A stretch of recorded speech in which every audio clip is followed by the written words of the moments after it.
Hello, everybody. Welcome back to my series of recapping seasons of The 100.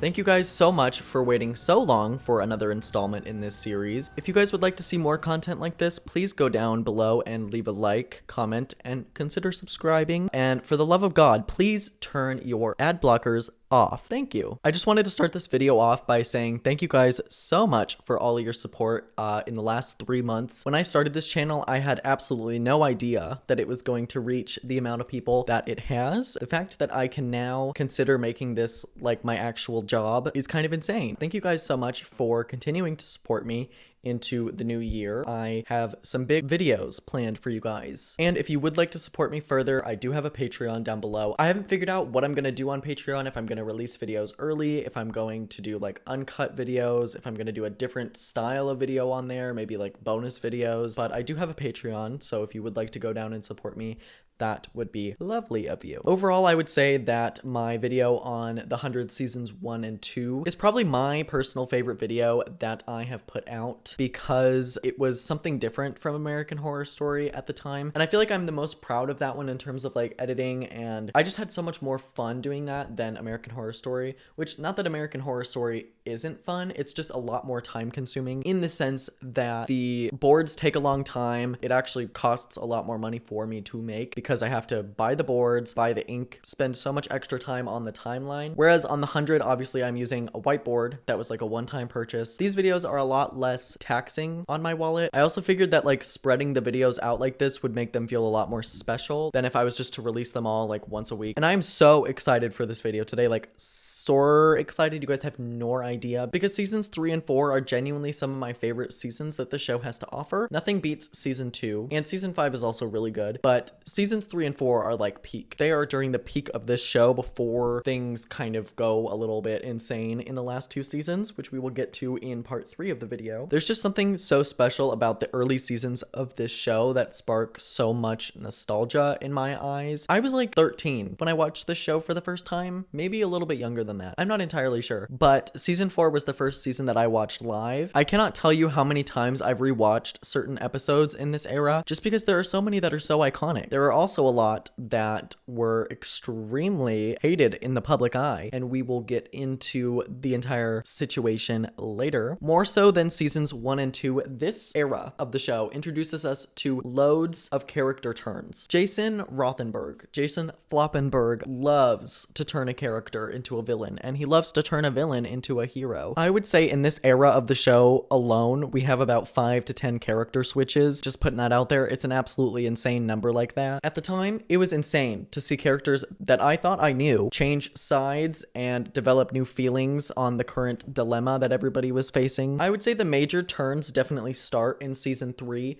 In season 2, we have like a couple, but season 3 is really where it gets insane. Like every other episode, a character changes their thoughts on something. It can get a little muddy, especially in the later seasons. At the start of season 3, our characters have spent a whopping 3 months apart from each other. Yes, 3 months. And with that comes a certain amount of maturity that a lot of the characters gain this season. They're no longer children. In the first 2 seasons, a lot of them are still 16 or 17, whereas at this point, everybody is around 17 to 18, so a lot of them are considered adults. The first 2 seasons took place in the fall of 2149, and after this time jump, we are placed in the late winter, early spring of 2150. Throughout the course of season 3 and 4, we aren't really introduced to many new factions. However, we learn a lot more about the clans, Allie, that being the AI that ended the world, other ARC stations, and the world that these girlies are now on. The loss of Finn in season 2 officially opened up a space for characters like Lincoln and Murphy, who were considered recurring in the first 2 seasons. However, I kind of just consider them mains because of their impact on the plot. We have a couple new characters this season, not as many as season 2. We only see new additions to the Grounders and Sky People. We don't actually get any more factions. However, we do get more information on Azgeda, as I mentioned before, and some of the other clans that we weren't really aware of in the first 2 seasons, but we had heard the names of, such as Luna's clan, which we will find out more about late in the season. As I mentioned before, there are new ARC stations in this season that we haven't encountered before, but were a part of the ARC prior to the ARC splitting up after season 1. We get to know a lot of the characters from that station and how they think differently from our main characters, who were obviously all found each other right after landing, whereas Farm Station landed much further north in Azgeda territory. So the Farm Station characters think and act a little bit differently towards the Grounders than the Arcadians do. There are some villainous characters that pop up within Farm Station. So first we have Charles Pike. Now, Charles Pike, flop of the century. Worst piece of shit you'll ever meet in your entire life. Oh, he's one of the worst characters this show has to offer. The actor does a fantastic fucking job. I think his name is Michael Beach. He understood the assignment. He understood that he had to be the worst piece of shit. So Pike instantly makes you want to punch him in the fucking face, and we'll see why. We'll see why. There's some Grounder tribalism going on. Next, we have Hannah Green. Now, Hannah is Monty's mom, and she comes down with Pike, and she arrives with Pike as part of Farm Station. Really, all you need to know is that her husband, who is obviously Monty's dad, died trying to protect a bunch of kids from the Grounders once they first landed. So she and Pike have kind of worked as a team ever since then to try and keep everybody else alive, aka try to kill as many Grounders as humanly possible. Oh my god, next we have Titus, who is flop of the fucking century. I absolutely despise him. The worst fucking part about him is that he doesn't even necessarily mean wrong. He has reasons. That's one of the best things about this show. Every single villain has their reasons. No, I don't like this character for things that he does in episode 7 of season 3. Next we have Nyla. The sweetest soul, purest, sweetest soul you'll ever meet. I want to be best friends with her and just hang out in her little trading post. What a life. She's just so unbothered by everything. We're gonna see a little bit more of her in season 4, and you can tell she just does not give a fuck about what's going on at that time. Yeah, love her. We stan. We absolutely stan her. Next, we have Daddy Rowan from Azgeda, and we learn a little bit about him in the first episode, but we don't really know a whole ton until episode 3 or 4. We learn a lot more about him. I debated not giving him a main character picture because in the 3rd season, he's not necessarily that big of a role. He is pretty important, at least more in season 4, but I didn't want to have to switch out the small picture in season 3 to the big picture in season 4. Also, if you haven't noticed, Echo has upgraded to a big picture. I was gonna wait until season 4 as well, because that's when she kind of makes the most impact. You know, season 4 is also gonna be covered in this video, so I thought, why not just give her a big picture now? Next, we have Queen Naya, who is the Queen of Azgeda. Now, each Grounder clan has their own politics a little bit. So for Tree Crew, the leader of Tree Crew is just called the War Chief. There's obviously the commander, which is above them, who commands over all of the clans. Whereas Azgeda kind of takes a more... Whereas the leaders of Azgeda are kind of more seen as royals, and throne is passed down through generations. So Naya is kind of mother, but sort of not.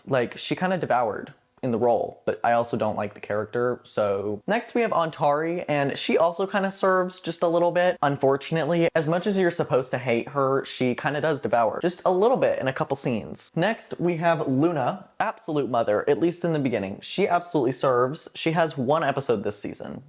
For that 1 episode, does she devour?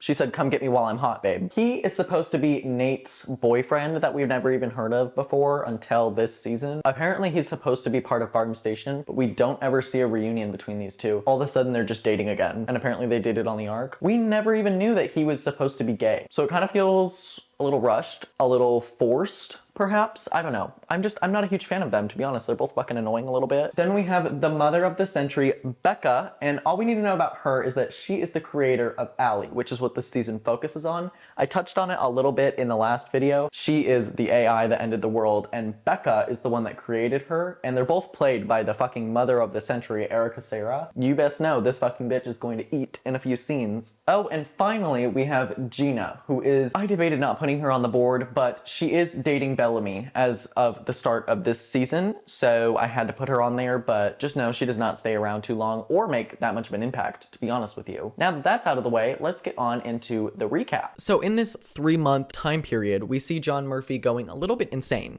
He's going a little bit bananas in this lighthouse bunker that we left him in during season 2 finale. He watches the tapes from before the apocalypse over and over and over again, and then begins to learn everything that they're saying, and he can like recite it. And this is when we first see Becca. We wanted it to be a surprise.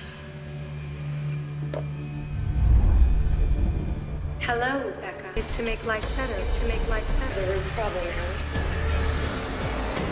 too many people. So the doors finally open at Murphy's bunker, so he gets out and sees a drone, follows it to the mansion where Jaha was at previously in season 2. And oh my gosh, when he gets inside, he sees that Jaha's been living like a king for these last 3 months. So understandably, he tries to fucking fight Jaha, and then he trips and falls and like hits his head or something, and he's passed out for a bit, and then he wakes up and he's all of a sudden like clothed and bathed, because he hasn't done that in months at this point. Months. Probably prior to getting to the bunker. We learn that Jaha has decided to side with this AI and do her bidding. So it's revealed that Jaha and Ali used the missile that Jaha came down in from the Ark to create a sort of chip, and it basically puts Ali in your little mind palace and makes it so that you can't feel pain. It is the main focus this season, I would say. We don't actually get a whole lot of information about how it's made until later. That's what that is. That's why he has these little chip thingies. He calls it the key. Everyone else calls it the chip, but he calls it the key. So it's essentially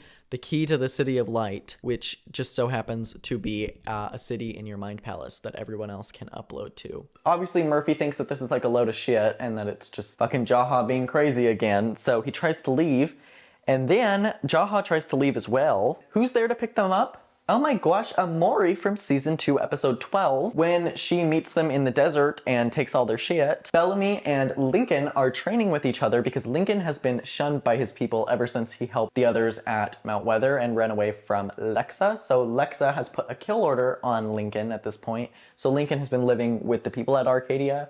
So they are training when Bellamy decides to lead a group to Sector 7, which puts them right at the Ice Nation border. Indra radios Kane because she needs his help in finding Clark, because Clark has been missing for months and months and months. Yes, 3 months. And the Grounders now refer to Clark as Wanheda, which basically translates to the Commander of Death. All right, so we have Raven, Monty, Jasper, Bellamy, and Octavia, who go out for the mission to Sector 7. Jasper has not been doing too well the last few months. We learn that he has become an alcoholic and he drinks almost every single night due to his loss of Maya in season 2. So the group have a Kids Bop sing-along in the car, and then they get a notification of a tracking beacon that was found, and so they chase the tracking beacon even though that wasn't their original mission, and they find out that the tracking beacon is coming from Farm Station, a station that they haven't heard anything about in months. The station landed supposedly in October, and it is now late January, so they're a little bit confused about that. So they head out and follow the tracking beacon, and it leads them to these 2 Grounders who are holding the tracking beacon,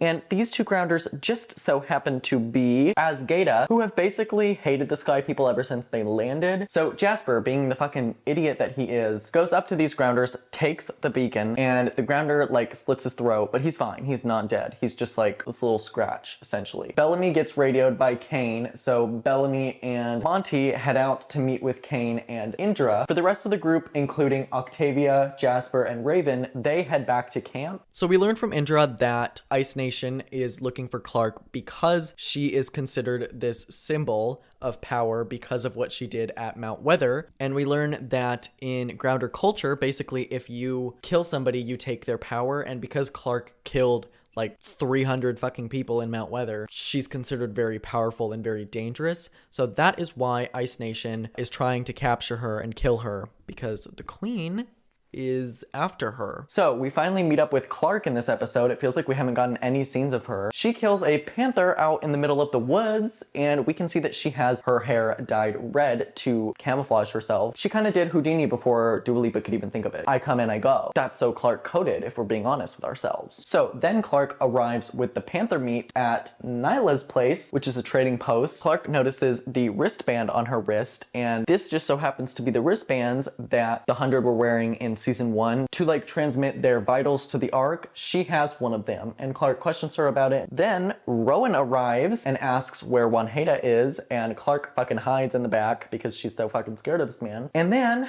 Nyla turns him away and he leaves. This is when we see Clark and Nyla getting a little down and dirty. As Clark leaves this trading post, she is found by none other than Rowan, who is waiting outside. We see Kane, Indra, Monty, and Bellamy are surrounded by a group of what they think are grounders. However, when they get out of the rover, it turns out it's none other than Charles Pike himself and Hannah Green, who is Monty's mom, and Monty is in the car. So we learn here that Farm Station did in fact survive. We learn that they were attacked by Azgeda once they landed, and ever since then they've been at war, which is similar to the story of the girlies from the Alpha Station. However, Farm Station had it a lot worse because Azgeda does not want peace with the Sky People, whereas Tree Crew does, and we've already kind of established that a little bit, how Indra and Kane are friends. Pike just does not understand that, unfortunately. So they have a quick reunion, and this is where Pike puts a lot of heat on Indra. We can tell that he does not trust her whatsoever, and this is just already a problem. It's already a problem because he's gonna take his people and he's gonna come to Arcadia and cause some shit. So we see Clark is being dragged through the woods by Rowan, who she tries to kill in the river. However, he gets the best of her, and you know, we can literally see her red extensions floating away in the water. We also get a scene with Bellamy and Monty's group of Kane, Indra, and the new Farm Station girlies arriving at the trading post where Nyla is, and she is being attacked by a grounder at the moment. So they shoot the grounder, and Bellamy and Kane ask her if she's seen Wanheda. So Bellamy chases Clark and Rowan down into this cave, and he finds them. However, Bellamy is then stabbed by Rowan as he tries to rescue Clark, who has been tied up. And there's a whole Azgeda army outside this cave, just in a field just beyond. Bellamy is disguised as a grounder. Rowan fucking stabs Bellamy, knowing that he's not one. This is when we finally see Clark is brought to none other, Lexa, by Rowan, who was hired by Lexa to bring her Wanheda so that she didn't fall into the hands of the Ice Queen. So with that, we learn that Rowan is in fact the prince of Azgeda and has been banished for 3 years, and Lexa basically hired him in order to get Clark before the Ice Queen could, and he basically brought her to Lexa in order for Lexa to lift his banishment. Meanwhile, at Arcadia, we see Nico arriving, who has been stabbed by Ice Nation, and he is looking for medical attention, and Jackson suggests to Abby that we take him to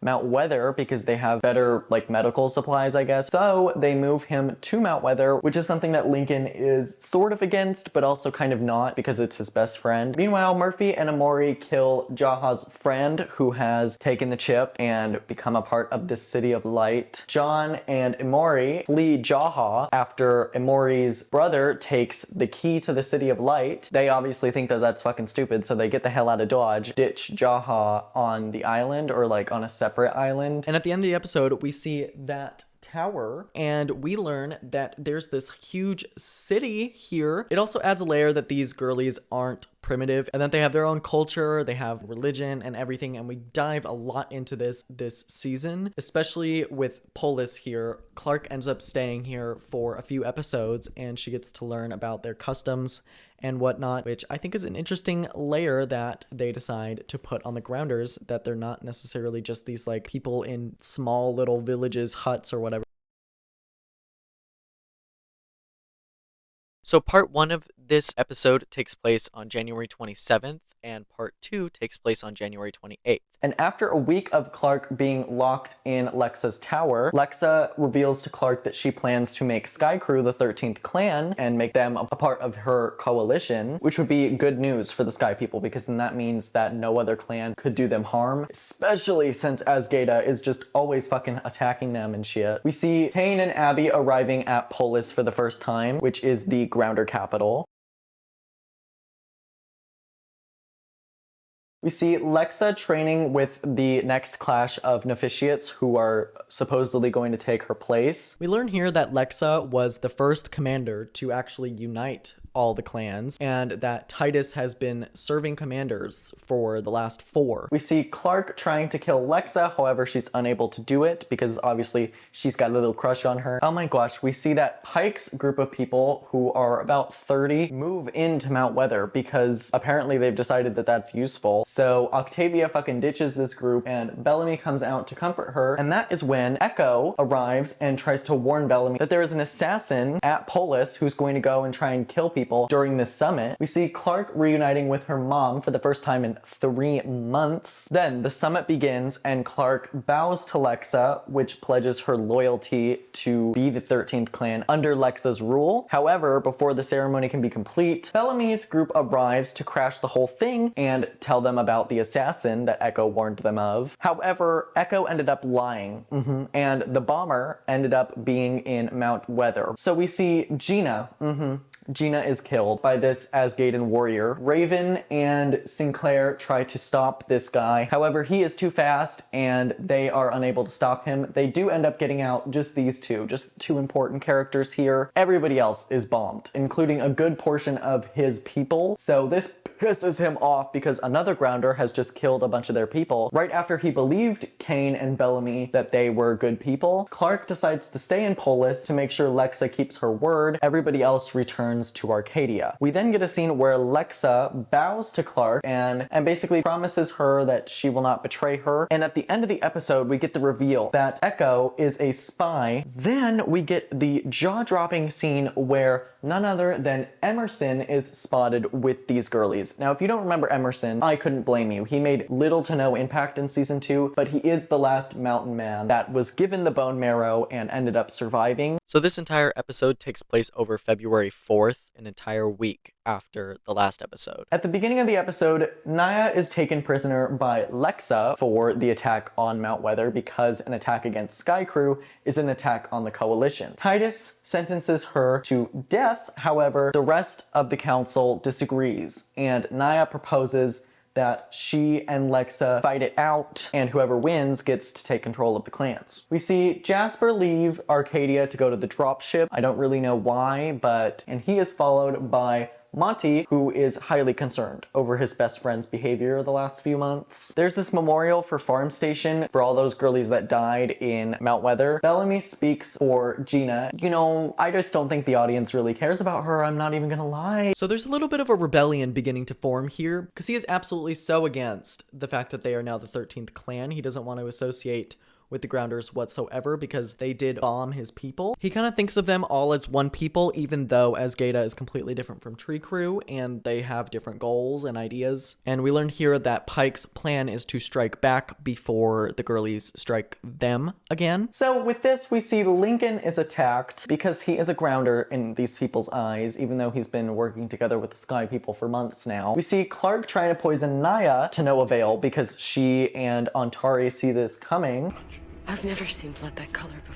Goes back to the first commander. When a Nightblood child is found, they're brought here to be trained. So Nightblood is essentially like a hereditary, we don't really get the answer to how it happened for a while, but all you need to know for right now is it is a hereditary gene that turns your blood black, and the only people that can fight to be commander are in fact Nightbloods. So that's a nice little tidbit about how the Grounders choose their commander. Pike and his people have this plan to kill these 300 Grounders, right? Bellamy is manipulated by these girlies and he is taken with them and he gives them guns. Yes, he gives them literal guns because they aren't a part of the guard, but Bellamy is a part of the guard. So he gives them guns and they try to leave. However, they are found out and all locked up. And at the end of the episode, we see that Pike has won the election, which is just so unfortunate for these girlies. He pardons Bellamy and the rest of the people that tried to help him assassinate everybody, and then immediately marches on their camp, even though they were sent there to protect the Sky People, and now the Sky People are going to slaughter them. Then we see Jasper spreading Finn's ashes. I despise this version of Jasper. He's just not good. He's not good. He's annoying. He really is. Like, I understand. But his scenes drag. They really drag. So in their duel, Lexa ends up beating Rowan and then takes the spear, and instead of killing Rowan, kills Queen Naya. Honestly, had it coming. So this episode takes place over February 5th,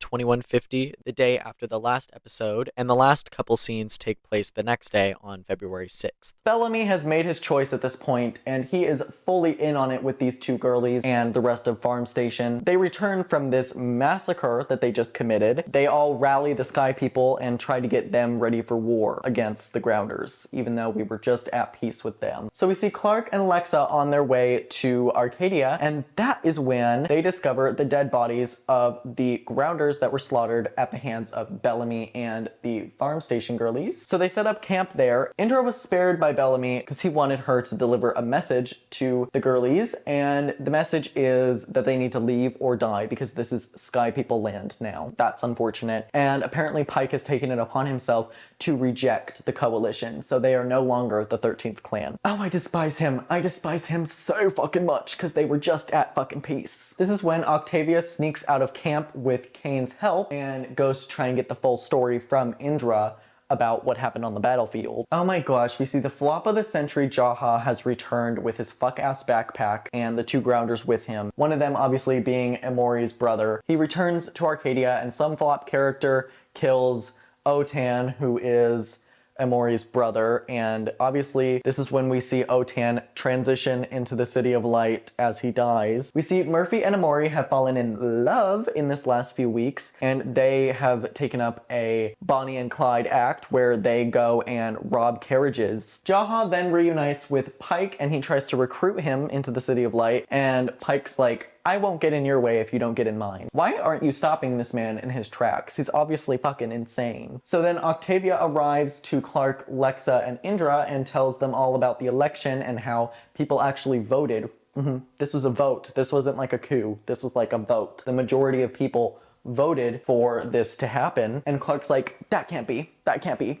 My people wouldn't do that. And Octavia's like, how would you know? You haven't fucking been here in the last few months, bitch. And that's when these two leave for Arcadia, and Octavia basically breaks Clark in to try to get through to Bellamy because she thinks that she's the only one that can do that. If his own fucking sister can't get through to him, Clark, you are hopeless, basically. Then we see Jaha trying to distribute the key to everybody, and Raven automatically is just like, nope, keep that away from me. So Clark and Bellamy have this scene where it's their literal first scene together for the first time in months, and Bellamy, he's kind of a flop. He's kind of flopping this season, if we're being completely honest. He then handcuffs Clark because he just is absolutely fucking in love with Pike and wants to never do him wrong. So he handcuffs one of his best friends and tries to turn her over to him. However, Octavia finds Clark and helps her escape through the tunnel again before she's spotted because she's seen as the enemy now because she's been siding with Lexa. One of the robberies with Emori and Murphy goes wrong, and Murphy is kidnapped and taken to Polis. And at the end of the episode, we see Raven finally take the key. And this is a really good scene. I absolutely love her acting this scene. And she finally sees Allie, who begins to take over her mind. So at the end of the episode, we do see Raven take the chip. We get some inclination of how this works. So right after taking this like little cube thing, she sees Allie, like physically sees her. Allie is essentially just a hive mind where anybody who takes this chip can see Allie, and Allie immediately knows anything about you as soon as you basically allow her into your brain, essentially. So all these people are like her soldiers, which is absolutely horrifying if you ask me. AI in general just fucking terrifies me. So this episode takes place solely on February 6th, 2150. So well over a week later, because Rowan is now the king of Azgeda since his mother died, he brings a gift to Clark via Titus. Titus arrives with this gift, and the gift is none other than Emerson. Oh my gosh, we got a little tease of him at the end of like episode 3 or 4, and he's back. He's back, bitch. He's here, and he's in chains, and the kill is for Clark. We see Octavia saving a kid who is being hunted down by Pike and his people because his village is like in their way or something, and they're trying to push those grounders out. So they're trying to fucking kill this kid, and Octavia saves him. Meanwhile, at Arcadia, Abby clears Raven for work after taking the chip because all of her leg pain is gone. But Abby is very hesitant about this chip, and she wants to start running tests on it because you can't just like magically get better without her assuming that it's a drug. So Abby then tells Jasper not to take the chip because Jaha is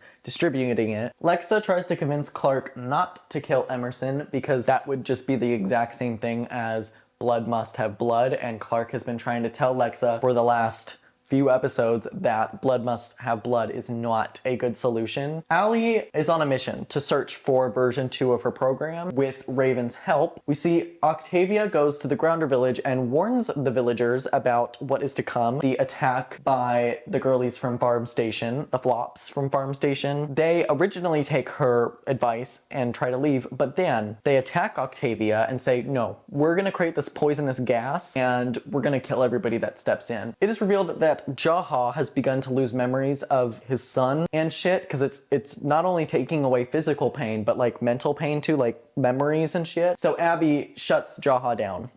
Back at the village, I know we've been jumping all over the place this episode. Back at the village, Octavia then tries to warn Bellamy's group, but it's a little too late. You know, Octavia, she's just warning both girlies at this point, and both sides fucking suck. And this ends up in the death of Monroe, kind of a flop character. Honestly, she has like one line, but I did put her on the board because she is in the first 3 seasons pretty heavily. Back at Polis, Clark spares Emerson because she realizes that she is a hypocrite. We do get a quick scene here where Jaha tells Allie about the whole Unity Day story where the 13th station was shot out of the sky. And if you're paying attention, I did mention this in the first video of this series because it is mentioned, I think, in like episode 9 of season 1. And just to refresh you if you forgot, basically the story goes, the Ark was originally supposed to be 13 stations. However, Alpha Station blew one of the stations out of the sky to get the others to join. So that's essentially the story here. We will learn about how it all happened in the next episode, but just for right now, we learn that Polaris might have contained the second AI, according to Jaha. Allie has a theory that it is in space. At the end of the episode, we get the reveal that Titus has kidnapped Murphy. Well, rather, Titus's people have kidnapped Murphy. Murphy is being kept in some sort of a crypt, and we will get to see more of that in the next episode. So, episode 6 takes place over February 15th, so it's 9 days after the last episode. Episode has a couple flashbacks in it to before the apocalypse, which is interesting because we've never actually seen how it looked before the apocalypse, and we learn that Becca, who is the creator of Allie, is basically the one that caused the apocalypse inadvertently. She created Allie. Allie obviously didn't know what the fuck she was doing. Allie was not programmed well. She said that the problem was that there's too many people on the planet and the solution would be to nuke them. Allie, obviously we've learned this before. She was the one that launched the nuclear bombs. Obviously Becca didn't ask her to do this. This was just kind of something that Allie did on her own. That was on May 10th of 2052. We learn a whole 2.5 years later, October 1st, 2054. We've heard of this date before because this is Unity Day. We see in this flashback Becca turning herself into a Nightblood by injecting herself with this like black serum that essentially will make it okay for her to go down to the ground. This serum makes it so that you can metabolize radiation. I'm not entirely sure if that is even scientifically real or not, but in this show, it makes sense, okay? We also learn here that the original reason why Becca went into space was to create a second version of Allie where the code wouldn't necessarily take over your brain, but it would work with you to enhance you, essentially, instead of like taking away your pain, taking away your memories and all that kind of stuff. It would more merge with your mind and enhance it so that you'd be like superhuman, essentially. And the other people on this ship do not like this. They want Allie to destroy the second AI. Becca sees differently, and so she goes down to Earth after injecting herself with this black serum. And because Alpha Station still believes that the AI is on Polaris, Alpha Station blows Polaris out of the sky after Becca gets out and lands on the ground. So we see one of the villagers has kidnapped Octavia and taken her to Polis to await her punishment, I guess, for literally warning them about an attack. So Lexa then has Titus kill this villager because this villager is then trying to kill Lexa because Lexa's like, I'm not gonna fucking kill Octavia. Lexa, this episode, goes against Titus's wish to go to war with the Sky People because they've already taken enough grounders, and Lexa is trying to stay diplomatic and not go to war with them. However, this is a bad strategy according to Titus, and it's just gonna end up with all their people dead. So Lexa then announces a blockade around Arcadia to keep the Sky People in. Lexa flirts with Clark and basically asks her to stay in Polis. And Titus, he knows that Lexa is in love with Clark because why else would she be giving up so much for Clark and resisting the temptation to go to war? It's because she loves Clark. We also see in this episode Octavia getting some of Indra's mojo back after Indra was attacked in the massacre a few episodes ago. Meanwhile, in the crypt, Murphy comes up with his own theory about the paintings on the wall, and he basically explains the lore to Titus, who is supposed to be studying this. I don't know why Titus wouldn't already know. Clark then decides to leave Polis, so she goes to say goodbye to Lexa, and this is where the infamous or famous sex scene happens between the two, and then the worst fucking scene comes up. Clark finds Murphy tied up in her room as she's about to leave, and Titus steals a gun, uses it to try and kill Clark so that he can blame it on Murphy because the Grounders don't use guns. So essentially, if Lexa were to find out, she would have blamed Murphy because it is a Sky Crew weapon. Oh my gosh, as Clark is trying to run away from this man, Lexa comes from out of nowhere and is shot by Titus. It is revealed here that the commander is only the commander because of the second AI that is in their brain. So we see here Lexa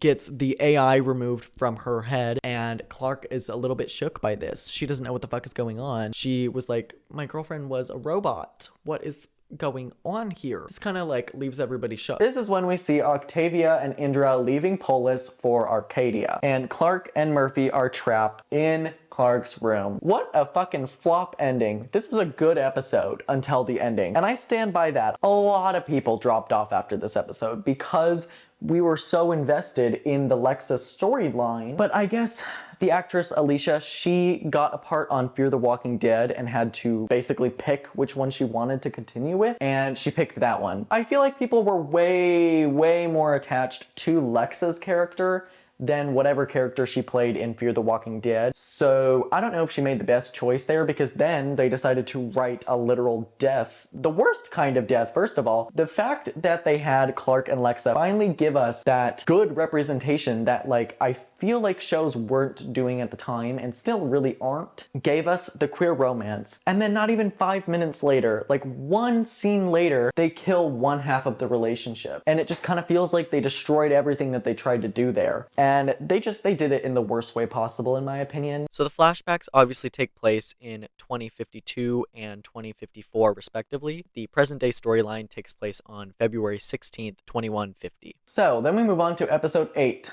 Pike's people get word of the blockade. The blockade sends 2 men on horseback to basically ask for Pike's life in return for the blockade to be lifted. Bellamy shoots these 2. He shoots those 2 dead, and oh my gosh, he is just so far gone. He is so far gone. We have Kane's alliance, who are rebelling against Pike and Hannah. The alliance includes Harper and Miller. Oh yeah, in this episode we have Jasper working together with Raven to get the chip maker, the backpack, from Pike's office after it was confiscated in episode 5, I think, by Abby. Pike then finds the bug that was placed in his office, and he leaks his plan, his fake plan, to Kane. Monty then reveals to Pike that Sinclair is part of the alliance. Then Bellamy stops Sinclair from cutting the brakes to one of the rovers so that they can't leave. Sinclair is then locked up with Lincoln and the rest of the sick. We get a scene where Flop Brian places a bug in Miller's pocket. Raven realizes that she doesn't remember anything about Finn since taking the chip, thanks to Jasper, who brings up Finn, and Raven's like, I don't remember him. So then Raven hides the chip maker so that Allie can't get it, which is a rare moment of free will from someone who's been chipped. So then Lincoln and Sinclair pretend to fight each other in order to get the guards to come in so that all the grounders can attack the girlies, and this buys Kane time to shock Pike and try to take him out of Arcadia so that he can turn him over to the grounders, which would lift the blockade. However, Bellamy realizes this is their plan and he corners Kane and arrests him. All three of them, including Lincoln, Kane, and Sinclair, are sentenced to death. At the end of the episode, Bellamy realizes that he's being a fucking idiot after Kane is sentenced to death, and he decides to side with the Alliance girlies, and Monty joins him as well. So this episode entirely takes place on February 17th, 2150. We see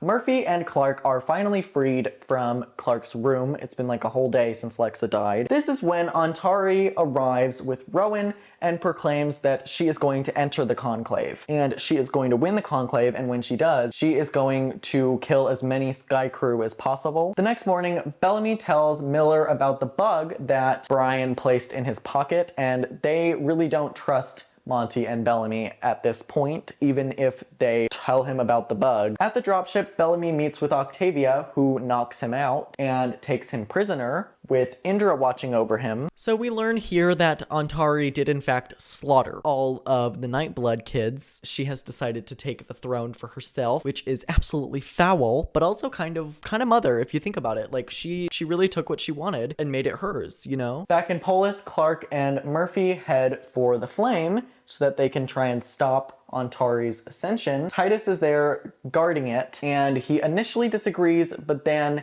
Clark mentions Luna as a potential person to take the flame. We learn here from Titus that someone named Luna, a name we've heard before, by the way, from Lincoln, was supposed to be one of Lexa's challengers during the conclave. However, she fled from her conclave, and Clark sees this as an opportunity to take the flame to Luna and see if she will accept it, because Antari does not seem to be a good option. Titus then makes Clark the flame keeper, so she'll always have Lexa wherever she goes, which is cute. We see Octavia arrive at Arcadia to rescue Lincoln, Kane, and Sinclair, and the rest of the girlies. Then Abby says goodbye to Kane, and they kiss for the first time on screen. Everybody moved. And this is when Pike over the intercom says to turn over one life in exchange for the rest of the girlies. Then Lincoln decides to sacrifice himself and turn himself in. He knocks Octavia out and has Kane escort her out of Arcadia in exchange for his life. Antari finds out that Titus has given the flame to Clark. He immediately kills himself because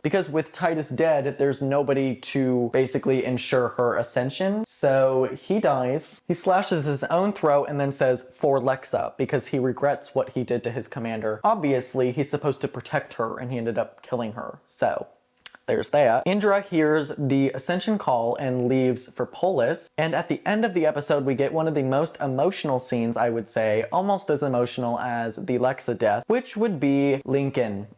Lincoln is executed in cold blood by Pike. This fucking scene, don't even ask me any fucking questions about it because I'm gonna get emotional. I mean, it's no secret that I'm not the biggest Lincoln fan, and the way they kind of handled his relationship with Octavia, this scene is just too emotional, I fear. The song that they play over it, the fact that it's in slow motion, Octavia is giving actress because she is on the outskirts of Arcadia watching this happen. Oh, I'm just getting goosebumps thinking about the scene. I think it really did change my brain chemistry. It altered everything I knew about myself because I didn't like this character originally. Now that he's dying, it's like the most emotional scene in the whole series. Oh my goodness, I would be remiss if I didn't speak on the fan reactions to this season. This was like World War III on Stan Twitter, okay?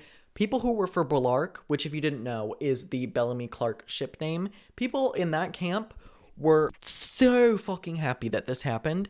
The whole Lexa death was shocking, first of all. I think the actual angry reaction is what people focus on, and they don't actually think about how shocking it was. Like, it wasn't just like I'm mad about this. It was, I did not fucking see this coming, because Lexa was kind of seen as like the solution to everyone's problem. So I think a lot of people thought eventually she might transition to being an actual main character. However, that just didn't happen. I believe Alicia Debnam Carey, I think that's how you say her name, she was offered a role on The Walking Dead or Fear the Walking Dead or something like that. And so she had to ask them to kill her off on the 100 because I guess she saw that as a better opportunity, which, slay girl, I mean, get that bag. I'm not trying to get in the way of you and your money. However, the way that the writers wrote her death into the show is criminal. This was just the worst idea. How are you going to give people this queer romance and this positive milestone in queer history, like for television, 5 minutes later take it away? As for Ricky Whittle, I believe he got a role on American Gods not too long after this. I can't remember if he had it before getting killed off and that was the reason why he got killed off, or they killed him off and then he had to go on to American Gods. I'm not entirely sure.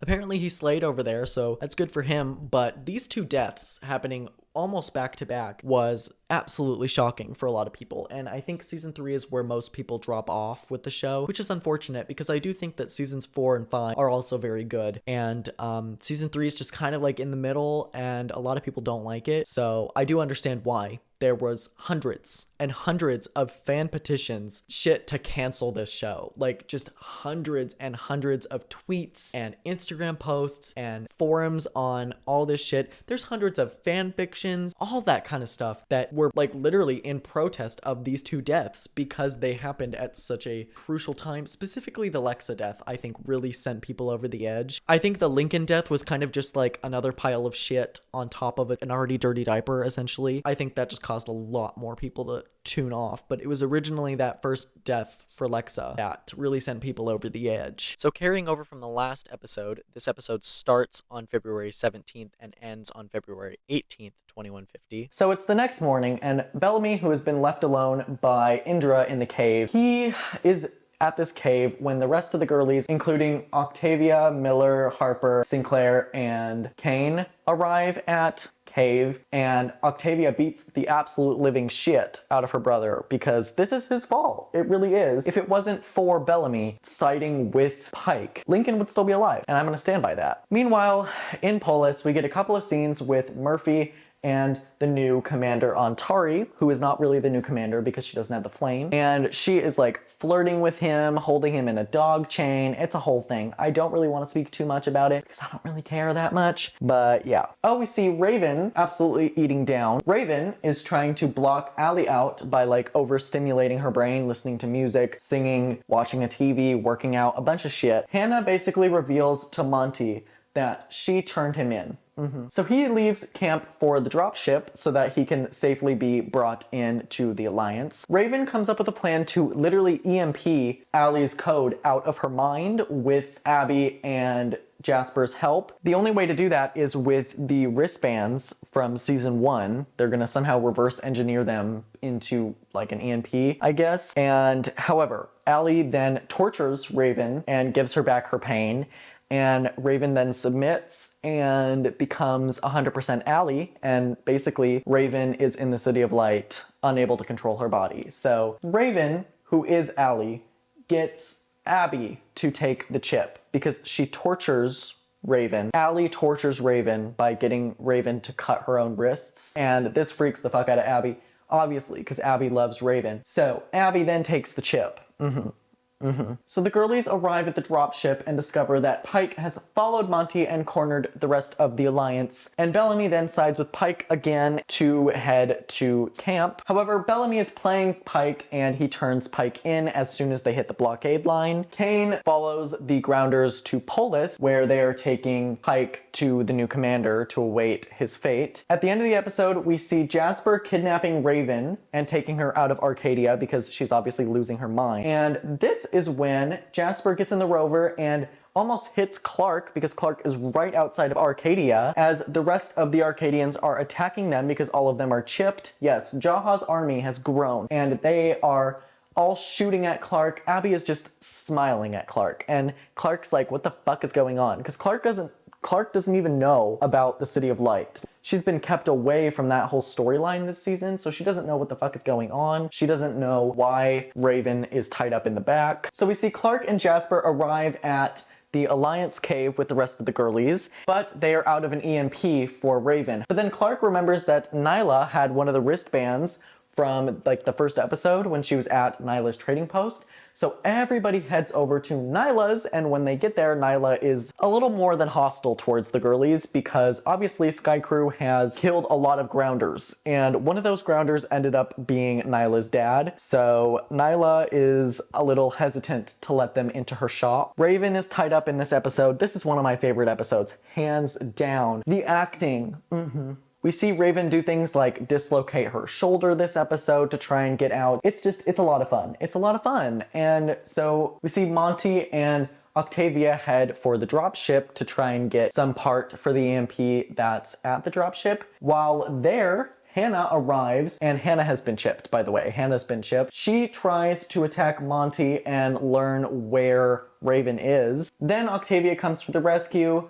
but she takes Octavia's sword and is about to like cut her throat. And this is when Monty is faced with the choice. Do I save my friend or do I save my mom who's being controlled by an evil AI? So he decides to save his friend and he kills his mom. Oh my gosh, we also get a flop storyline this episode where Jasper is still obviously upset at Clark, and this is like the first episode that they've actually gotten to talk since Mount Weather because Clark's been in Polis the whole time. Jasper basically acts all high and mighty, and he's always, first of all, always only blaming Clark. Never blaming Bellamy, never really blaming Monty. It's always Clark's fault alone, which I understand it was her plan, but she did not pull that lever alone, babes. She did not. Bellamy was the one that did it as well. Both of them pulled the lever. We then see Sinclair finally build the EMP, and they are able to successfully EMP Raven. The alley code is removed from her brain, along with Clark's knowledge of how to remove an AI,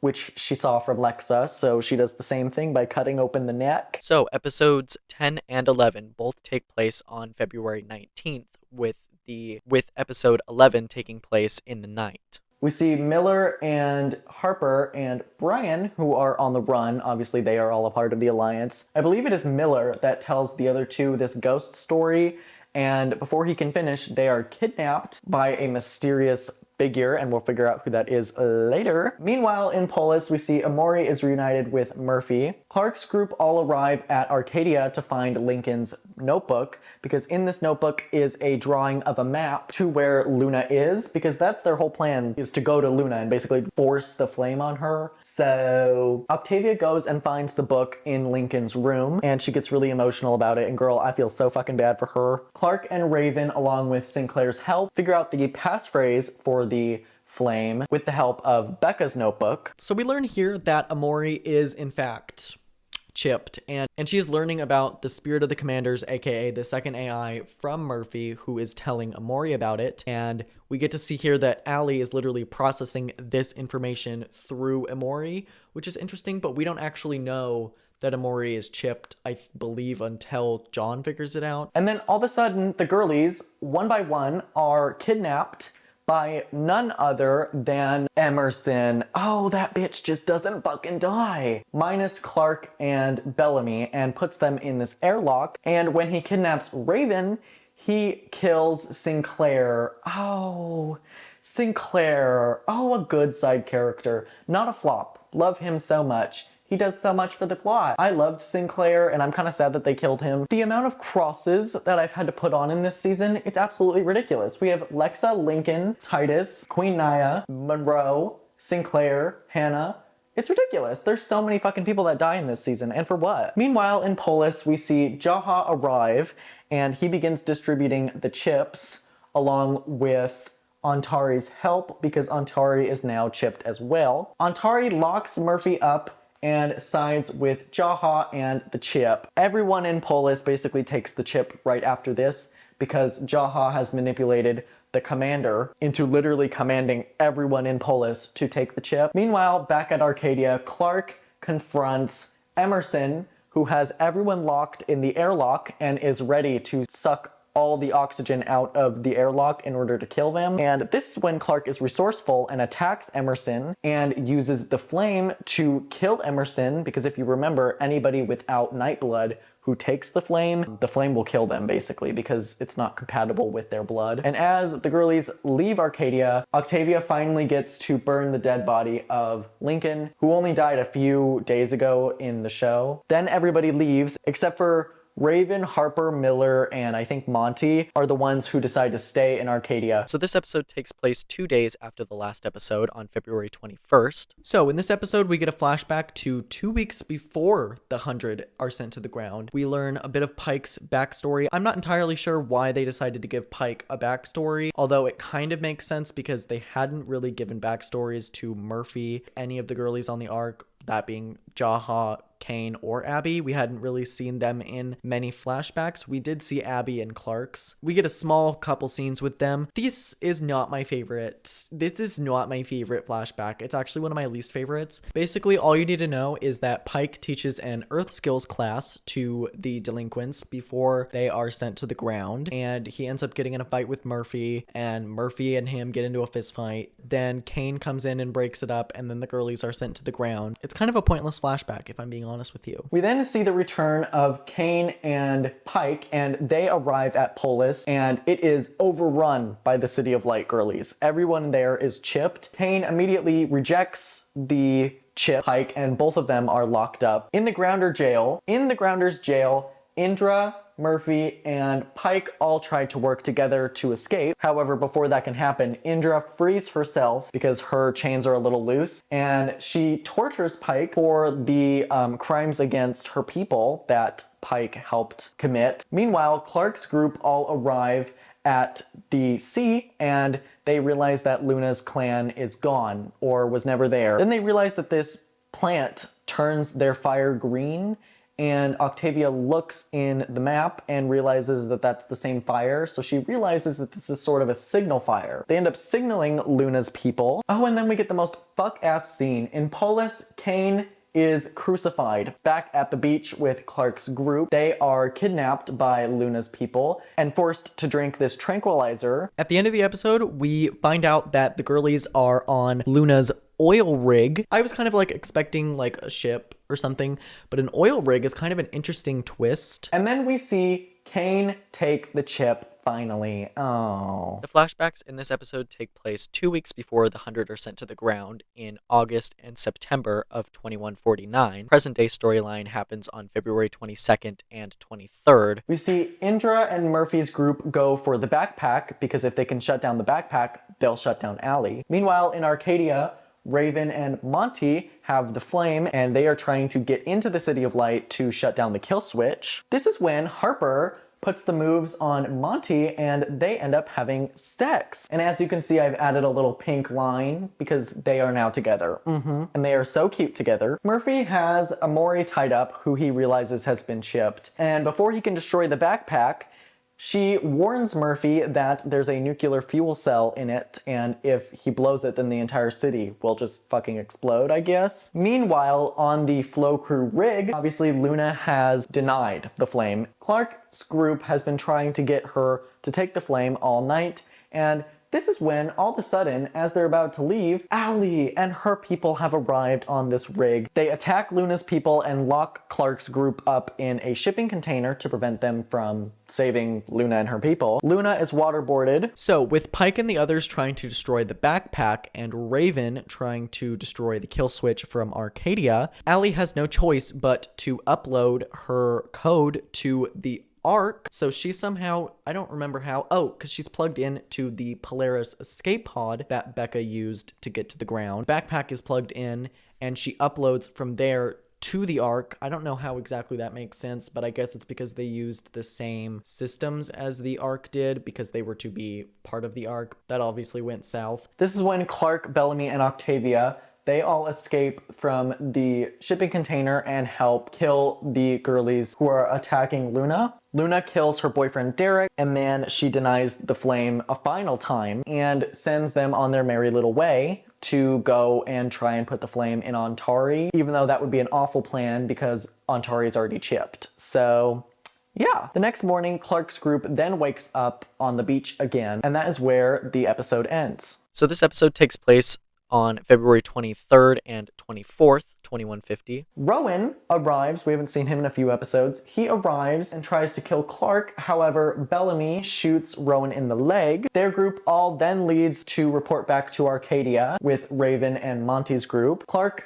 then proposes an alliance between her and Rowan to get Antari the Flame. So then we have Clark, Bellamy, Brian, Miller, Octavia, and Rowan who arrive at Polis the next day. Because Jasper is already chipped, Allie already knows their plan, so they walk straight into a trap and Clark is kidnapped. Meanwhile, back at Arcadia, Jasper reveals to Monty that he's chipped and he stabs Monty, and Monty runs away and hides with Raven. Meanwhile, Bellamy's group in the tunnels are attacked by a bunch of the chipped soldiers. Indra and Murphy's alliance arrives to save Bellamy and Octavia's group. We then see Clark reuniting with her mom, and her mom tortures Clark to try and get her to tell her the passphrase for the flame. Indra and Octavia must put their differences aside with Pike, and they all three operate the elevator to get Bellamy and Murphy up so that they can save Clark. Kane, who's been chipped, attacks Pike, which stalls the elevator and allows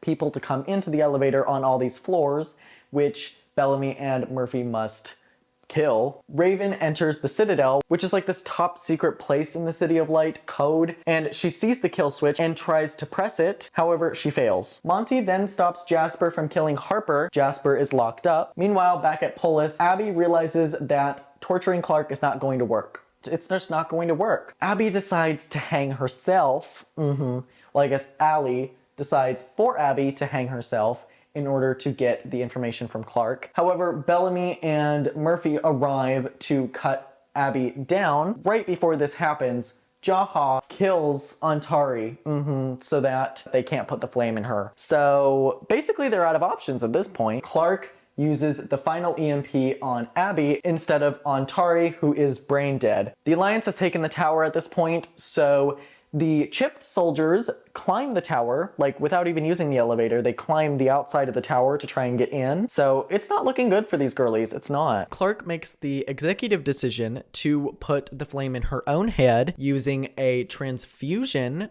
from Antari's body, because obviously her blood can still take the flame. So Clark's idea is to have like a Mount Weather style blood transfusion where Clark has Antari's blood in her. Although there's kind of a plot hole here, because how is Clark even taking her blood if they don't know what type she is?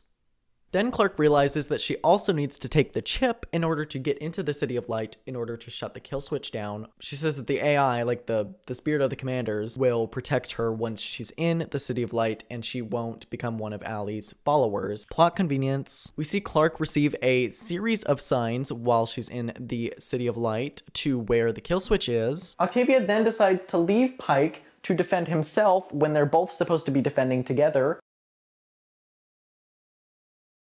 It's a nice little moment where Bellamy basically comes to his senses and realizes he was way wrong about Pike, and Pike basically tells Bellamy that he chose the wrong side, like Bellamy chose the wrong side, and none of this would have happened if it was for Bellamy. Back in the City of Light, Clark begins to be seen by Allie's people, and that is because Antari on the outside is seizing. This leads Abby to have Murphy literally physically pump Antari's heart, because Antari, like, she's having a seizure. So Murphy has to literally pump her heart. Like, Abby literally cuts her chest open and Murphy is holding her.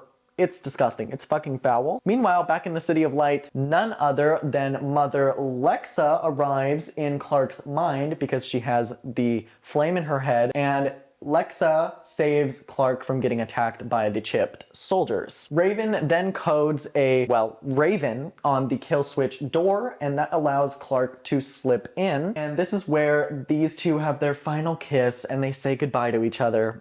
Once Clark makes it into the kill switch room, she is cornered by not only Becca, but Allie as well. Both the AIs talking to her in her head. She obviously isn't going to do what Allie says. However, Allie reveals to Clark the big bad of season 4. Can you guess what it is? Can you guess what it is? It's another apocalypse. Oh, it's bad for the girlies in season 4. So basically, Allie reveals to Clark that the nuclear reactors that were put in place before the bombs are beginning to melt down. So the girlies have less than 6 months to find shelter or get the hell off the planet. Otherwise, they are going to be very burnt toast, I fear. On the outside, it's absolute chaos. Jaha and his chipped soldiers are attacking Bellamy's group and Octavia's group. You don't ace pain. You overcome it.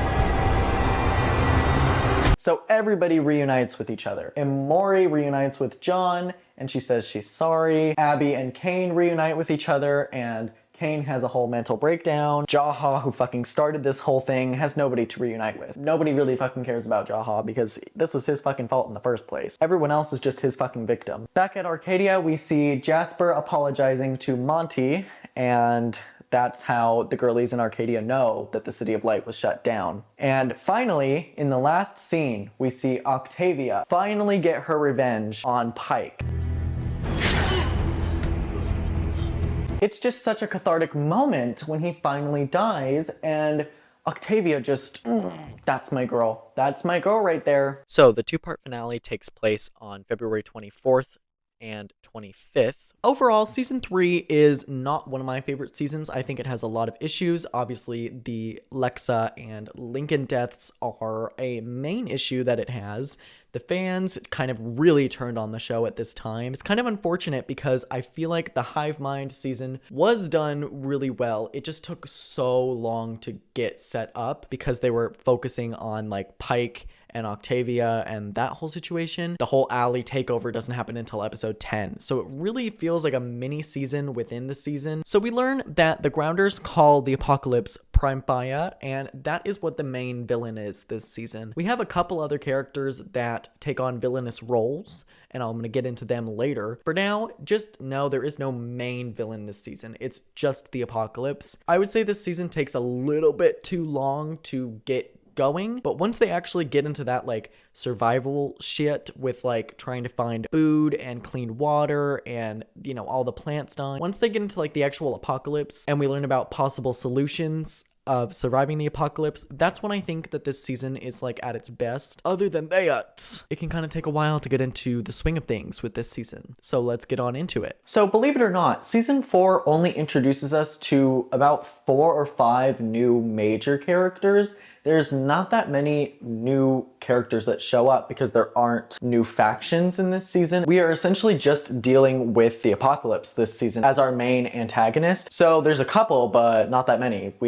This is Ilian. He is part of the Grounder clan called Trishana Crew, which translates to Glowing Forest, which is a reference to the first episode when they are in the Glowing Forest. He quickly becomes a part of a storyline with Octavia and Polis, and we'll see where that takes them. Next, we have Gaia, who's the best character introduced this season. This is, by the way, Indra's daughter. That's how you know she's going to be on the mother charts as well. Next, we have Flop Riley. I really didn't want to give him a picture, but then I was like struggling to come up with new characters that showed up this season. And I was like, well, Riley kind of does something. All that you need to know is that he is a part of Farm Station. Literally, I could go this entire review without mentioning him again and you wouldn't notice a difference. And lastly, we have Bill Cadigan. I'm not going to tell you too much about him right away because he becomes important a little later on. And if you are a fan of the show, you already know that whole situation. But just for now, all you need to know is that he started a cult back 100 years ago to ride out the apocalypse. And this is something that Jaha has found, like some random fucking video of him in one of his speeches talking about how they're going to survive the apocalypse. And so Jaha has taken inspiration from this man because he's just always up to something, that one. So this episode opens straight from where the last one left off, with Octavia storming off after she killed Pike. Thank God that man is gone. She climbs down the tower and finds Indra, who was on the cross being tortured in the last episode. We didn't get to see it, but I believe Kane put her on the cross off screen. And Polis, it's in shambles, babes. There are thousands of Azgeda in town. Tree Crew is no longer in control of the city. And basically, from the clan's point of view, it's like one day Lexa was in charge, and then the next day fucking Allie was in charge. So now everybody's like, what the fuck is going on? Like, it's literally only been like a week since all this all went down. So everybody's a little in shambles. Sky Crew is seen as responsible for this. So these girlies are all being blamed, specifically Clark. It's not looking good. There are more Asgata in the city than there are any other clan. Echo takes control of the city, and if you remember Echo, she is the spy for Queen Naya, and now that her king is injured, the command falls to her. So she basically locks the city down and makes it so that nobody can leave. Meanwhile, in Arcadia, Raven and the others celebrate, and Raven tries to get on the radio to see how Clark and Bellamy are and everybody else in Polis. We catch up with Murphy and Amori, and Murphy has basically asked Amori to come with him to Arcadia because his people will protect her. Indra has a meeting with some of the Sky people, including Octavia, Bellamy, Clark, Abby, and Kane. This is when Clark tells the girlies that all of them are gonna die within 6 months. Not many of them handle it well, obviously, because they have a situation to deal with right here and now, and then in less than 6 months, they're gonna die anyway. Basically, their plan is to infiltrate the hospital, grab Rowan, perform surgery on Rowan so that Ice Nation becomes Sky Crew's ally and people stop trying to fucking kill Sky Crew. Echo stops trying to attack them. And let me just tell you right now, Octavia, she infiltrates this hospital and she absolutely fucking devours this scene. She kills a couple guards. That's my mother right there. So Abby and Clark begin surgery on Rowan. At this point, Murphy has been asked by Bellamy and Kane to hold a gun and be a guard. And he's like, you know, fuck this. He leaves with Amori and they go off and try to be on their own. I guess Murphy was wrong. He doesn't want to be there anymore. So then Rowan wakes up and pardons the girlies to Echo's dismay. We see Jasper attempting suicide and he writes a whole note and everything. Just before he can actually do it, Monty comes in and Raven informs everybody about the apocalypse. So Jasper is like, well, there's no reason to kill myself now because the world's just gonna kill me in less than 6 months. So the next morning, Rowan has taken over for Echo. We see Clark give Rowan the flame so that he can earn her trust to promise him that she's not going to plan a coup on him and put the flame in someone's head. So we learn here that Rowan has pardoned Sky Crew and has decided to recognize them as the 13th clan yet again. I feel like these girlies are just back and forth with this concept. Are they the 13th clan or are they not? We see Clark and Bellamy leave for Arcadia while the rest of the girlies stay here in Polis to keep the peace. And so Clark and Bellamy are going to Arcadia to basically problem solve this apocalypse with Raven. At the end of the episode, we see a scene in Egypt, which is interesting because we've never been off of the continental US. So that's interesting. I wish they would have explored that a little bit more in this show.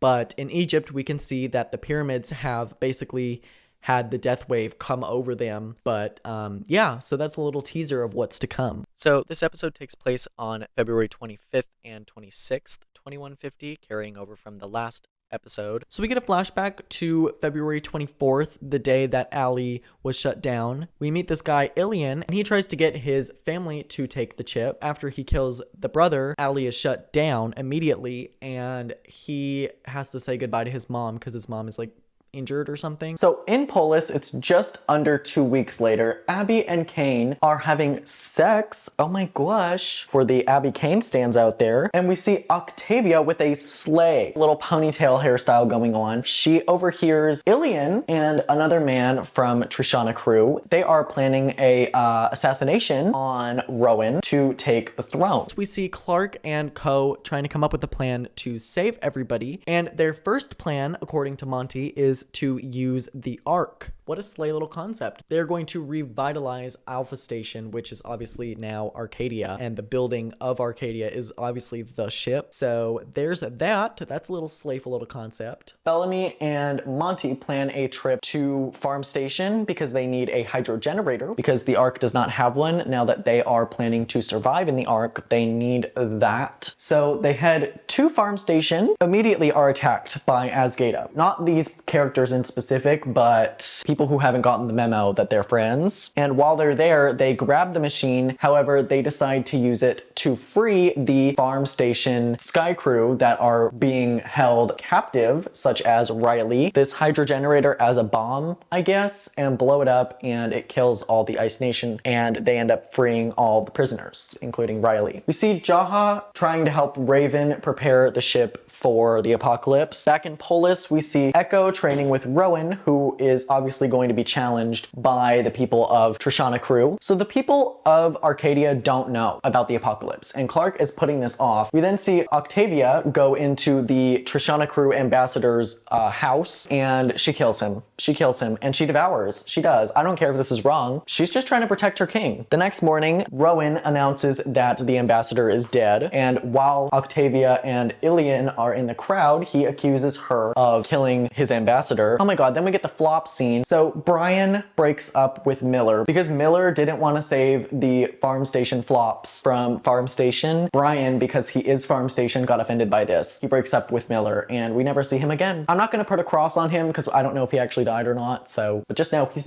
not in any other episodes, I fear. So, and at the end of the episode, we see Clark giving a speech about how the apocalypse is coming, and they need to all get the ship ready to be able to sustain them for 5 years. She doesn't tell them that it can only save 100 people, which is a flaw because now people are going to be mad about it when they figure it out. The first scene in this episode takes place on February 25th, the day that Allie was shut down, and the other scenes take place between March 6th and March 8th. So a whole week and a half after Allie was shut down. We see Clark putting off making this list for the 100 that are supposed to survive in this ship. And, you know, Raven is bugging Clark about it because the sooner she gets it done, the sooner they'll know who's actually going to survive. And Clark just morally can't do that. You know, she can morally kill everyone in Mount Weather, but she can't morally subject her own people to die. You know, that's where she draws the line. So we see that Luna's clan Flow Crew has arrived at Arcadia because they have begun to get sick. Yeah,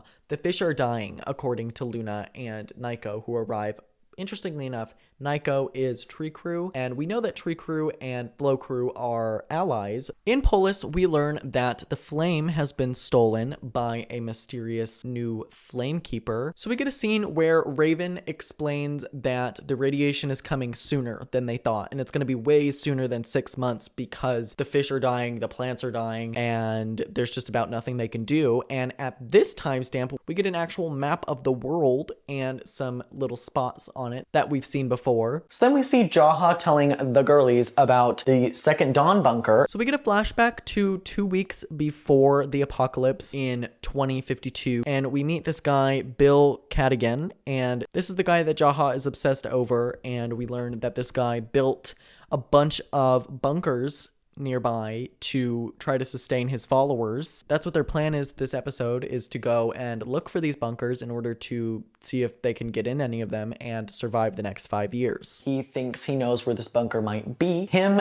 Bellamy, and Clark venture out for this thing. We also see in this episode Murphy returning to camp to steal food because him and Amori are out and the animals are starting to die. So he goes to try and steal food. While this is happening, he learns through Abby and Raven's argument about the apocalypse, that the apocalypse is coming. He decides to steal medicine for Abby without Raven's knowledge because the people of Flow Crew need the medicine because they are sick because of the radiation, against this idea because she is like the queen of rationing. Like they've basically made her the one to oversee all the rationing and stuff going forward. Basically, bottom line, Murphy steals this medicine when he overhears the issue and gives it to Abby. Back in Polis, we see Octavia meeting with Rowan, and Rowan reveals to Octavia that the flame has been stolen. She goes to the suspected person who stole it, and that would be Gaia, because she is the new Flamekeeper. Now, we don't ever really know anything about Gaia until this episode, so it kind of feels like they kind of just put this in out of nowhere, but apparently she was being trained by Titus to take over for his position as Flamekeeper. We then see Indra come in to stop Octavia from like literally killing her daughter, and Indra reveals to Octavia that she has a daughter, and Octavia was like, bitch, you didn't even fucking tell me that. Meanwhile, they are all attacked by looters led by Ilian, who is the Trishana crew guy that Octavia saw in the last episode. And these looters are trying to destroy the flame because after the whole alley situation, there's a group of people in Trishana crew who do not trust technology. And because the flame is technology and they realize that now, they are trying to destroy it. Gaia gives them a fake flame, and the real one she hides in her necklace. Meanwhile, back at Arcadia, most of the Flow crew girlies die. The only one that survives is Luna. Meanwhile, back with Jaha, Bellamy, and Clark, they end up finding this bunker. However, this bunker was not properly sealed, so all the girlies inside of it ended up dying within days of the apocalypse. So that was kind of a dead end, and they end up leaving. Jaha is obviously very upset about this because he wants to lead his people. He always wants to lead his people to some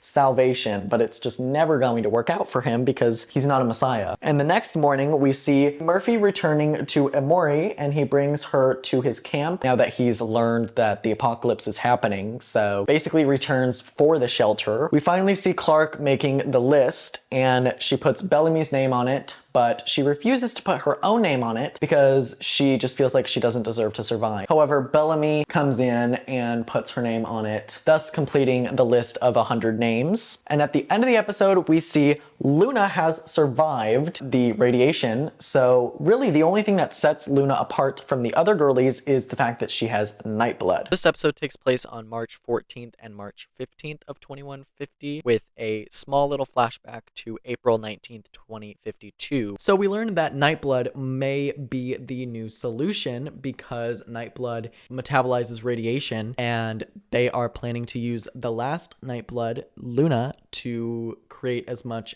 serum as they can so that they can get as many people immune as possible. So a few days later, we see Abby and Raven leading a team of girlies to Becca's island again to learn how she made Nightblood because that's their new solution to ride out the apocalypse. In Polis, we see Kane firing Octavia after she killed the ambassador guy in episode 2, and he says that she's too emotional. Back on the island, we see the group is attacked by drones. This group includes Abby, Jackson, Raven, Miller, and a couple of other girlies. The drone is very much still lethal, so it attacks and shoots Naiko, and Naiko dies. After Naiko is killed, we see Luna running away because she's like, fuck this, I'm not fucking helping these people. But Raven talks her off the ledge and gets her to help disable the drones. Back in Polis, we see Rowan has decided to arrest the Sky People, including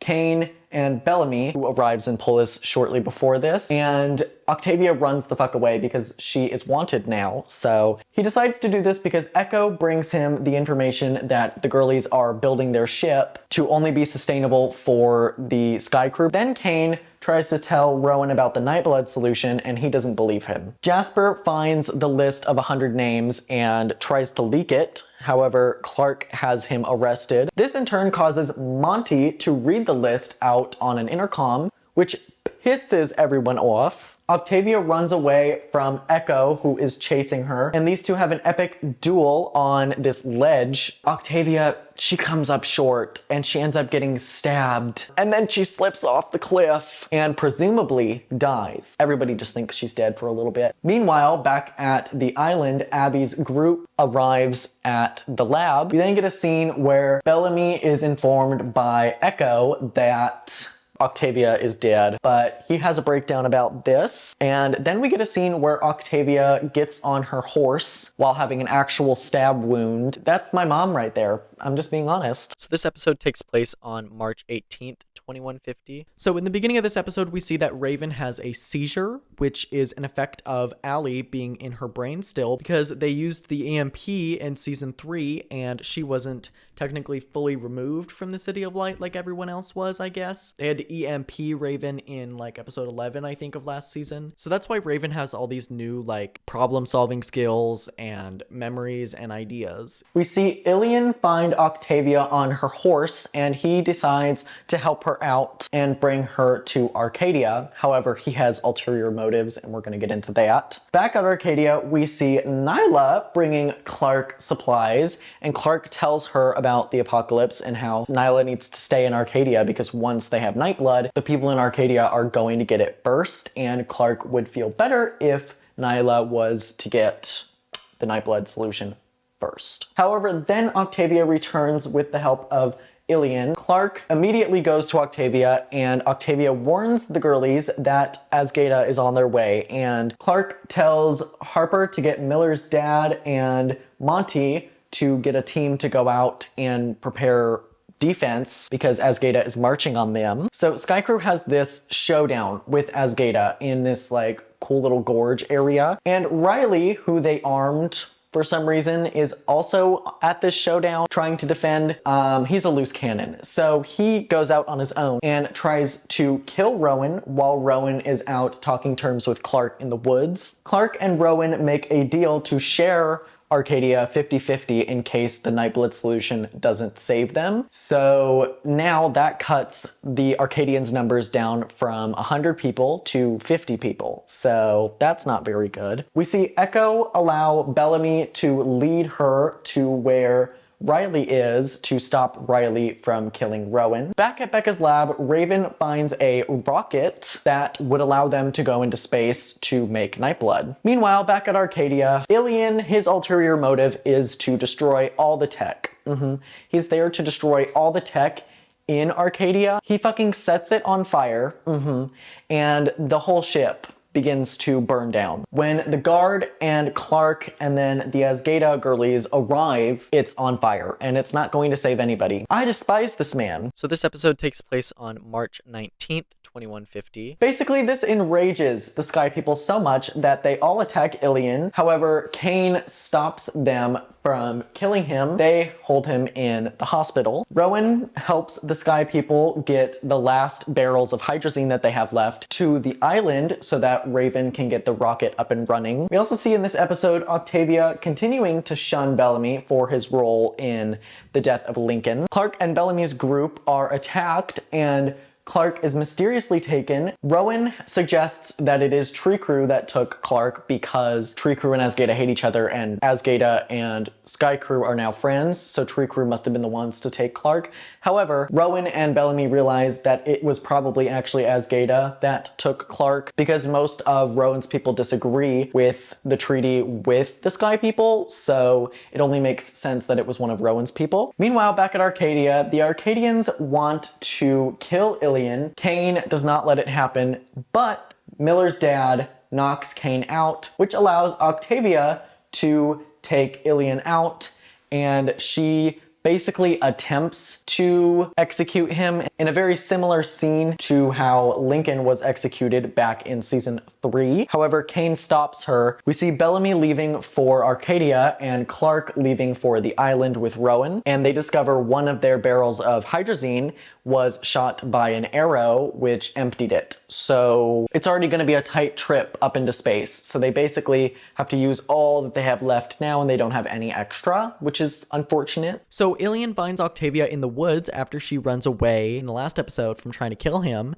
and all of a sudden they are attacked by black rain. Yes, the ash rain that is very, very harmful for your skin begins to fall. Everyone seeks shelter. Meanwhile, Clark arrives at the lab and meets up with her mom. Amori overhears Clark and Abby talking about how they're gonna have to do some kind of human testing for this Nightblood solution, and this freaks the fuck out of her because she believes that their human test subject is going to be her, because they're going to have to expose somebody to radiation in order to see if the Nightblood solution works. So out at the house, there is an intruder, and Amori seems to know this man because he goes straight for Amori, and Amori claims that this man's name is Bayless, and he took everything from her and her brother. Back in Arcadia, Kane and Bellamy get word of a group of people who are Arcadians that are trapped outside the wall during this black rainstorm, and they found a cave. Bellamy gets stuck in the mud and is unable to save them in his rover. We then catch back up with Octavia and Ilian, who are in this cave, and Octavia feels like she is at the end of her rope, so she tries to go out into the rain to kill herself, but Ilian stops her, which is like the only good thing he's ever done this season. Oh, and then the two have sex. Back on the island, the group decides to use Bayless as the test subject, seeing as he's, you know, the one that wronged Amori. The next morning, Octavia and Ilian go to his farm to live a simple life at the end of the world because Octavia feels as though she needs to be done fighting. So, episode 6 takes place on March 20th, 2150. Episode 7 also takes place over March 20th and March 21st, 2150. So the group ends up accidentally killing this guy, Bayless, and that basically reveals to them that the Nightblood solution will not work. Meanwhile, at Arcadia, Jaha hosts a funeral for everybody that died in the Black Rain. We learn that Jaha has a theory that the Second Dawn bunker is in Polis because of certain connections between some similarities between the Grounder sayings and some corporate sayings from the Second Dawn cult. We also learn here that Polis is a war zone, and Azgeda and Tree Crew are at war. So if the girlies do make it to Polis, it's going to be ugly. Back at the lab, it is Rowan and Luna who figure out the fact that Amori was lying because Bayless is Rockline. He is not Sangeda Crew, which basically outs her as a liar. So they chain her up and prepare her to be their next test subject. Meanwhile, in Polis, Kane and Jaha arrive, and Indra, she is not happy to see these girlies because Sky Crew has obviously betrayed Tree Crew. She slaps Kane. With the help of Gaia, Jaha and Kane find the Second Dawn bunker just below Polis, which gives them a whole new solution outside of Nightblood. Clark decides to use herself as the test subject instead of Amori, which causes Abby to destroy the machine because she does not believe that it'll work and that it will kill Clark. There goes the Nightblood solution. This episode takes place on March 21st, 2150. In this episode, we see that Raven has begun to hallucinate people, that being Becca. I'm not entirely sure how that is possible because Becca was never in her head. Allie was, and she didn't actually know Becca, so that's interesting. Instead of Raven going to the bunker, she comes up with a plan to use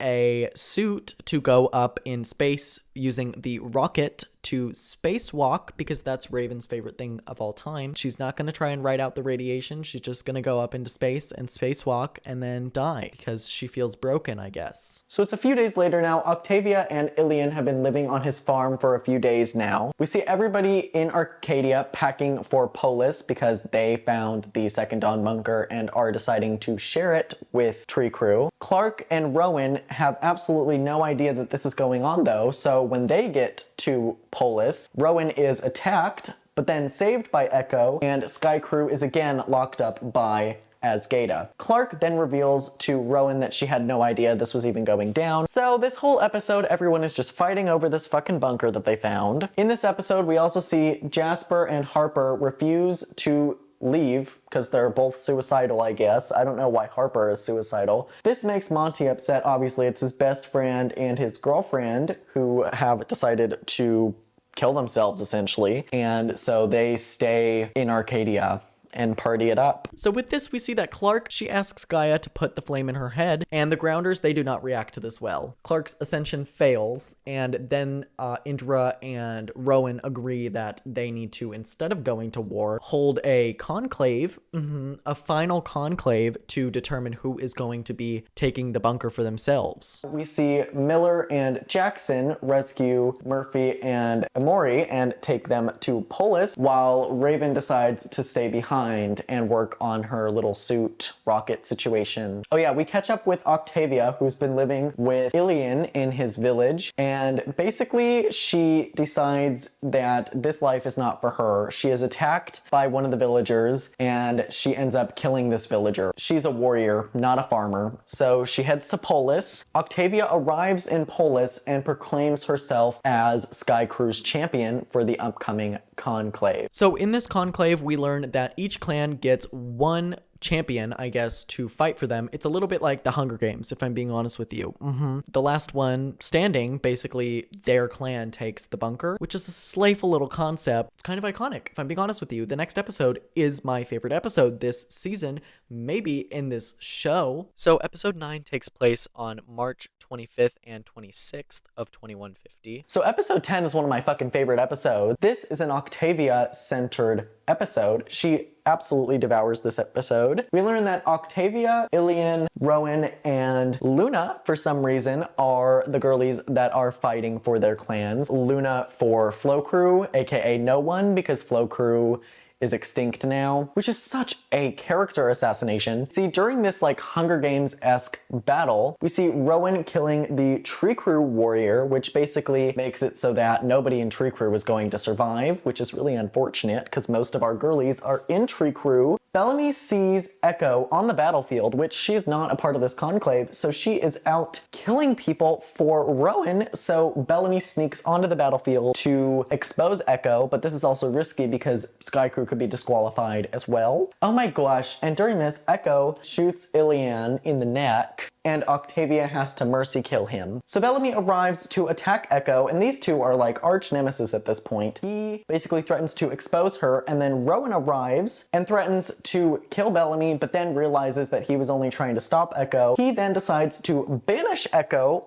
because not even he knew about this whole situation. We then see Octavia and Rowan meet up and they make a truce with each other, at least until they can get through Luna, who is more powerful than both of them somehow. Oh, we also see Bellamy get taken by a mysterious hooded figure. Octavia and Rowan find Luna and they are attacked by her, and then all of a sudden black rain starts falling. Oh my gosh, it starts pissing outside. Octavia gets to shelter and these other two fight it out. Obviously, she has Nightblood, so she's not affected by it. But Rowan does not have Nightblood, so... And that is when Luna drowns him in the fountain outside Polis. And yeah, Rowan dies. He does. Oh. The amount of fucking characters that this show just introduces and then immediately kills is insane, because Rowan was only around for like a season and a half, essentially.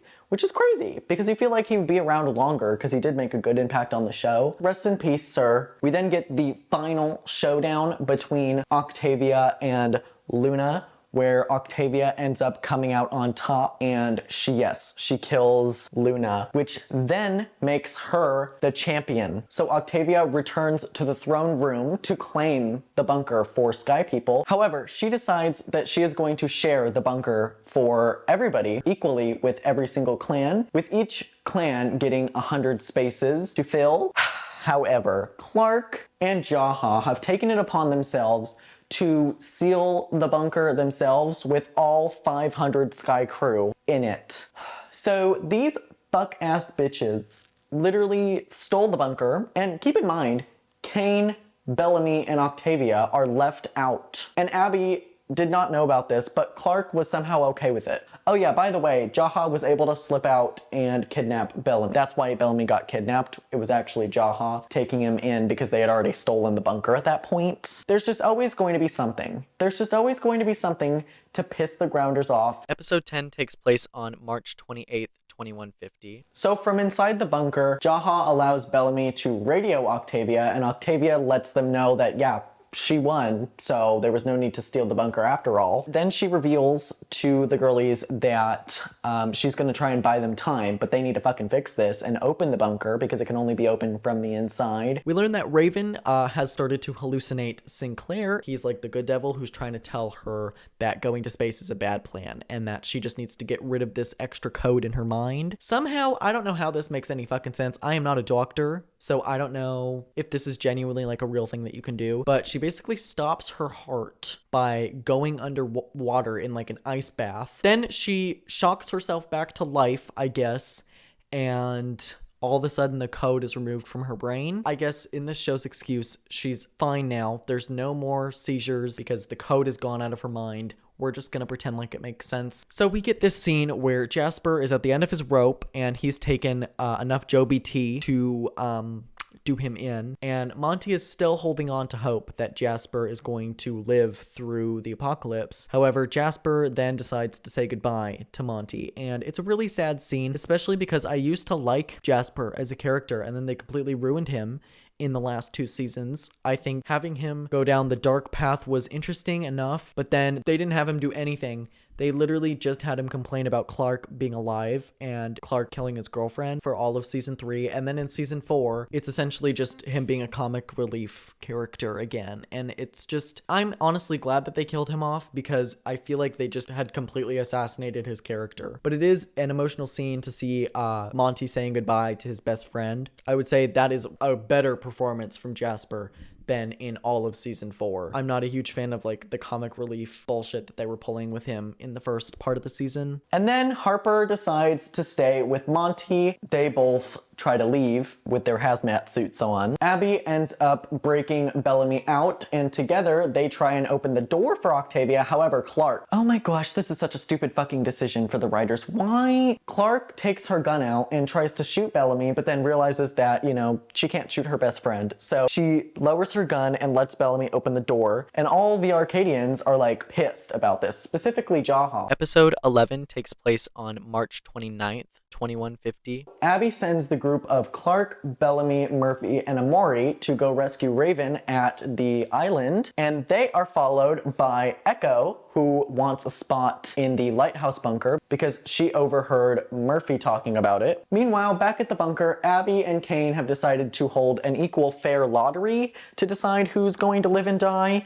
and this pisses Jaha off. The Arcadians are scared shitless, so scared that they fucking attack Nyla from out of nowhere because she is tree crew. Octavia saves Nyla and says that they have one less spot to fill. Jaha goes and tries to get as many guns as possible. However, Kane talks him off the ledge, and that is when they decide to use gas because the lottery did not work, and then use Clark's list that she wrote all the way back in like episode 2 or 3 to decide who is going to survive in this bunker. Meanwhile, on the trek to get Raven, Amori's suit has a hole in it somehow and she begins to get sick. Clark then offers her helmet for Amori because Clark has Nightblood, so she thinks she can survive in the radiation, but she's not too sure. They are then radioed by Monty and Harper, who want to join them to help get Raven. And while Bellamy's group is waiting for Monty and Harper, Clark then gets sick, which tells her that the Nightblood solution is not gonna work. So they might as well not make Nightblood at this point, because that's just not going to work at Becca's lab. So the group runs out of time. And they realize that they're just not going to make it back to Polis in time before Prime Fire arrives. They decide that they are going to use Raven's rocket out at Becca's lab. So Clark and the others decide to go to Raven, and once they get to the lab, they decide that they are going to use the rocket. The rocket that Raven was just planning on using, but then decided not to use, to go to space and go to the Ark that's still up in space. Episode 12 takes place on March 30th, 2150. In the beginning of the episode, we see Octavia saying goodbye to Bellamy via radio, and before Bellamy can give the radio over to Clark to say goodbye to her mom, the radio dies because of the death wave. However, we do see Octavia fully embrace the role of commander, even though she doesn't have the AI in her head. She is now considered the leader of all 1,200 of these people. And there is a very interesting storyline going on with her next season that I absolutely love and adore. So we're going to get to see some interesting sides to Octavia next season. We also learn via drone that the tower in Polis has fallen. That just doesn't look too good for the girlies in the bunker. I don't know how they're gonna get out now. So the race is on. They only have like an hour and a half until Prime Fire gets here. So Murphy and Monty head out to go get an oxygenator at the lighthouse bunker. Because there's no power on the Ark, Clark has to go to this giant satellite fucking thing, manually turn it in order to get the Ark to turn on so that Raven can later dock with the Ark and they can actually get on to the ring. So Clark gets to the satellite and tries to turn it on, but it's not working. It's just not working because her computer for some reason isn't working. I don't know how that makes sense, but there's just no connection. So she has to go up and manually like move the satellite. And this satellite is like the size of this room essentially. So Clark is like pulling down as hard as she can. This is when Bellamy and Raven decide to make the decision to leave Clark behind, because they literally have like 10 minutes. They have 10 minutes to get themselves off the ground and up into the sky, or else they're all gonna die. And since Clark has Nightblood, they kind of choose to believe that she might have survived, maybe. So Clark finally gets the satellite to align with the Ark. Before it can say that it's complete, the computer shuts off. She gets down from the satellite and runs into Becca's lab, which has obviously been vacated by Bellamy and Raven's group. So it was the 7 of them, but now it's the 6 of them because Clark is not in the group because she was left behind. And the last thing we see from Clark is her running into Becca's lab and throwing up a bunch of blood with lesions all over her face.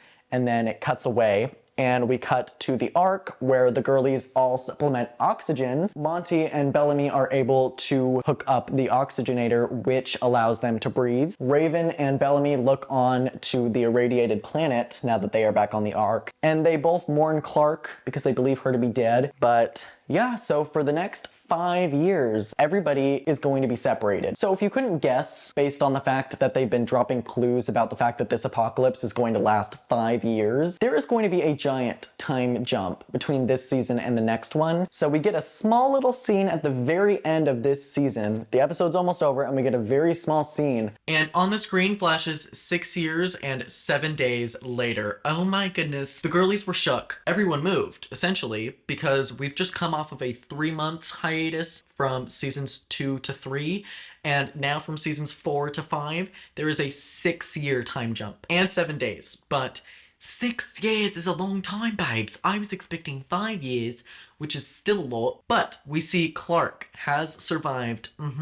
She has survived the apocalypse, and she found a girl, not a girlfriend. A daughter, sorry. She's adopted this girl as her daughter, and her name is Maddie. This girl also has Nightblood. We see Clark, she's radioing Bellamy on an old radio, and Bellamy apparently has never answered because something has been blocking her signal for the last 6 years, that probably being the radiation. And at the very end of the episode, we see Clark look up and she sees a ship launch, and that ship, as it gets closer, she can read what it says on it, and it's not from the Ark. So she's a little kerfuffled, a little confused, a little bamboozled, because on it says Aegis 4. And then the season ends, and everyone's left wondering what happened to Aegis 1, 2, and 3.